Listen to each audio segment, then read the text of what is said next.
বা অনুরোধ থাকবে, আইন কিন্তু প্রয়োগের বিষয় না, আইন মানার বিষয়, আইন মানতে হবে। এখানে রাজনৈতিক দলের একটা দলের সদস্য বা একটা দলের প্রতিনিধি আছেন, আমার মনে হয় যে এখানে এই সকল রাজনৈতিক দলের নেতৃবৃন্দ যদি উপস্থিত থাকতো, তাদের সমন্বয়ের মাধ্যমে আসলে একটা এই সুন্দর পরিবেশ সৃষ্টি করা যায় বলে আমি মনে করি। ট্রাক স্ট্যান্ডের যে ভাই প্রতিনিধি এখানে আছেন, নেতা শ্রমিক নেতা যিনি বললেন, আপনি দেখেন যে ট্রাক স্ট্যান্ড এমন ভাবে আছে, কাভার ভ্যান, এমন কোন রাস্তা নাই যেখানে আপনারা কাভার ভ্যান রাখেন নাই। পুলিশের কি করার আছে? আমরা এখানে উচ্ছেদ করতে গেলে আমাদের সাথে হিসিং হওয়া ছাড়া আর কোনো ওয়ে নাই। এখানে এই সংগঠনগুলো খুব শক্তিশালী।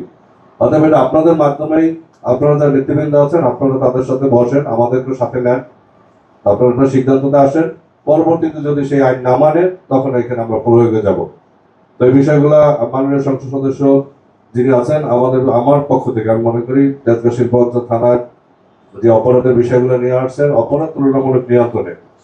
চিন্তায় যে বিষয়টা বলছেন, চিন্তায় দু একটা হয় না এটা বলবো না, তবে অনেকটাই নিয়ন্ত্রণে।